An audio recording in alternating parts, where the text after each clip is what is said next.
प्रिय छात्र छात्राओं, कैसे हैं। मैं डॉक्टर धर्मेंद्र कुमार राम, सहायक प्राचार्य इतिहास, लक्ष्मी नारायण रामेश्वर संस्कृत महाविद्यालय, जयदेव पट्टी, दरभंगा।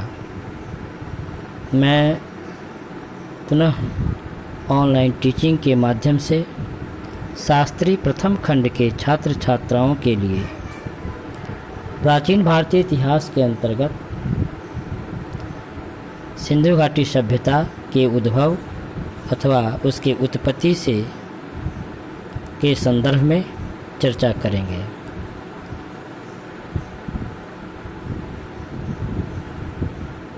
सिंधु घाटी सभ्यता के उत्पत्ति से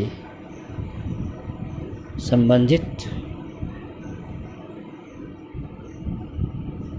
के संदर्भ में विभिन्न इतिहासकारों और विद्वानों के बीच मतभेद है। कुछ इतिहासकार सिंधु घाटी सभ्यता के उद्भव या उत्पत्ति को मेसोपोटामिया की सुमेरियन सभ्यता से मानते हैं, तो कुछ विद्वान इतिहासकार इस सभ्यता का उद्भव आर्यों की सभ्यता से मानते हैं।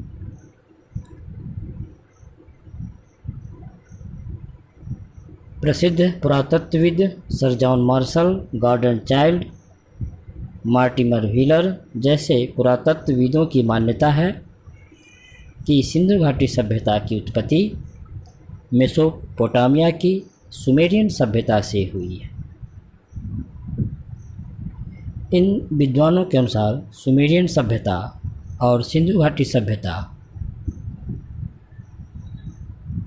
में कुछ समान विशेषताएं पाई जाती थी, जो इस प्रकार है। मेसोपोटामिया की सुमेरियन सभ्यता और सिंधु घाटी की सभ्यता दोनों ही सभ्यताएं नगरीय सभ्यताएं थी। दोनों सभ्यता के निवासी तांबे और कांसे के साथ साथ पत्थर अथवा पाषाण के निर्मित लघु उपकरणों का भी प्रयोग करते थे,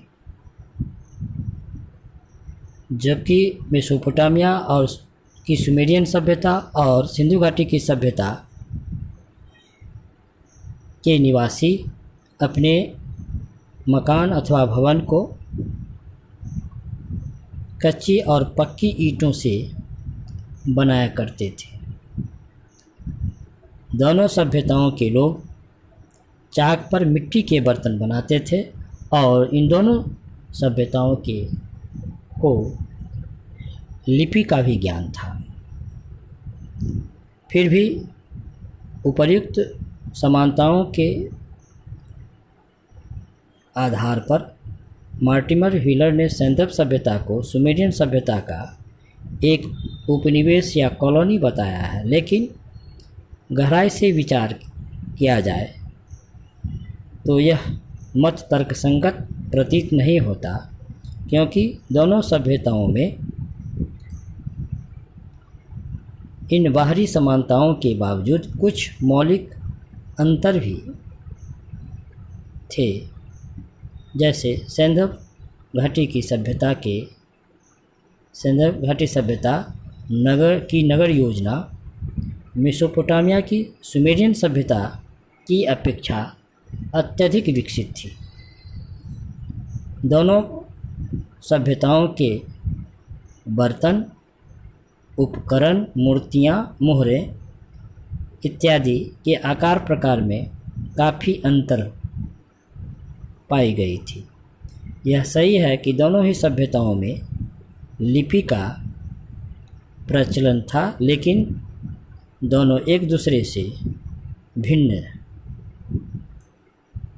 जहाँ एक और मेसोपोटामिया की सुमेरियन सभ्यता में सुमेरियन लिपि में लगभग 900 अक्षर है, वहीं सिंधु घाटी सभ्यता की लिपि में केवल 400 अक्षर प्राप्त होते हैं। कुछ विद्वान इतिहासकार वैदिक आर्यों को ही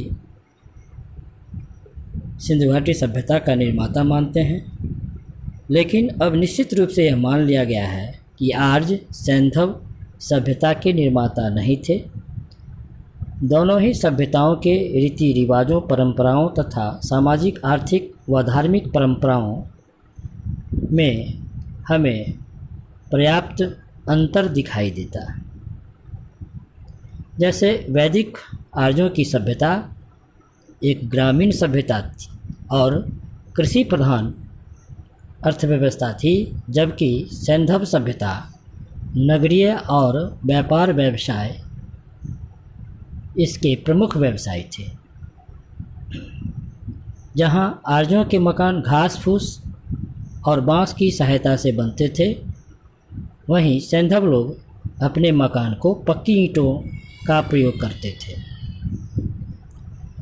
सिंधु घाटी सभ्यता के निर्माता पाषाण अथवा पत्थर और कांसे के उपकरणों का प्रयोग करते थे और वे लोहे से बिल्कुल परिचित नहीं थे, जबकि इसके विपरीत वैदिक सभ्यता के लोग को लोहे का ज्ञान नहीं था, लोहे का ज्ञान था।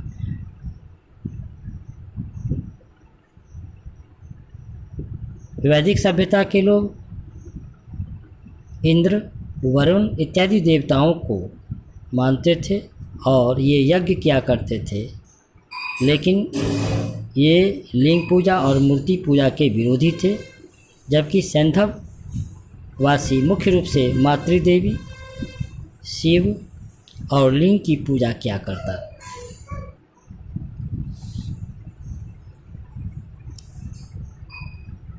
आर्यों का प्रिय पशु अश्व या घोड़ा था, जिसकी सहायता से ये युद्धों में विजय प्राप्त करते थे। वहीं सैंधव वासी अश्व या घोड़े से परिचित नहीं थे। सिंधु घाटी के लोग बाघ और हाथी से परिचित थे, क्योंकि उनकी मुद्राओं पर इन दोनों पशुओं का हमें अंकन प्राप्त होता है।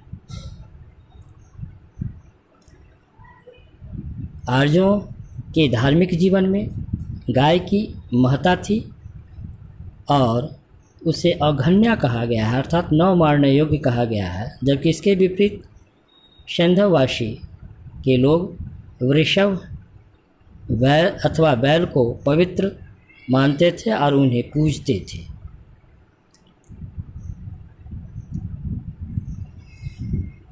तो बच्चों, आज हम लोग सिंधु घाटी सभ्यता के उद्भव से संबंधित विभिन्न इतिहासकारों व विद्वानों के अलग अलग मतों की समीक्षा की। धन्यवाद।